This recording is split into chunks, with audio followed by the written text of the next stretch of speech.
Monday, May 18, 2026. Our devotional is Sanctifying Power.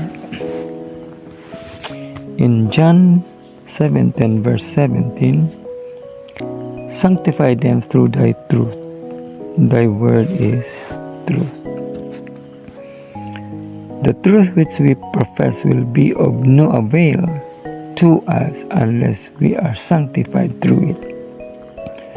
While error is prevailing to such an extent in our land, we want to know what is truth, because we cannot be sanctified by error.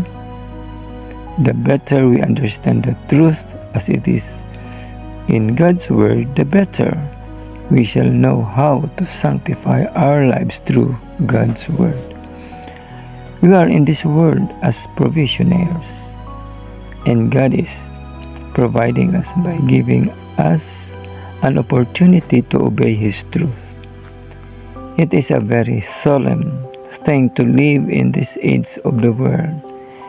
We should not be satisfied unless we have a living connection with God and heaven, and we should have a sense of our accountability to Him every day of our lives. There are voices that we shall hear all around us to divert us away from the truth. But if we have an eye single to the glory of God and are striving to do His will, we shall hear His voice and know it. It is the voice of the Good Shepherd. It is very important that we understand the voice that speaks to us. There are temptations that will come to every one of us. We all have our different dispositions to overcome. And how are we to know that we are doing His work day by day?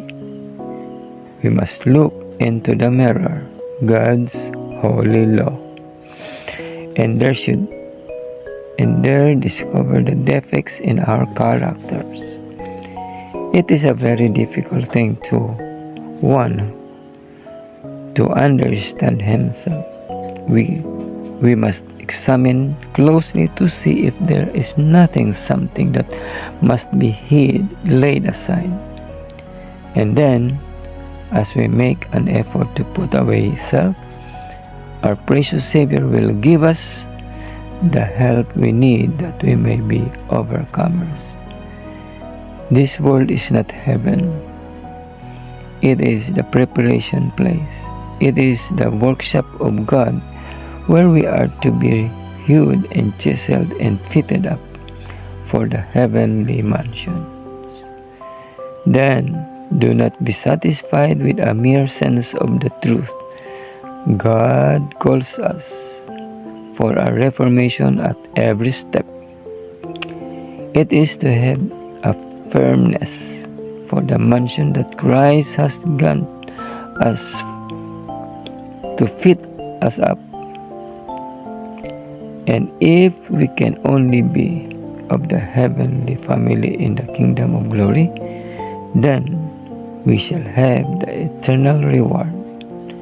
Many God help us to overcome by the blood of the Lamb and the word of His testimony. This is taken from the book of Ellen G. White, Heavenly Places, page 145.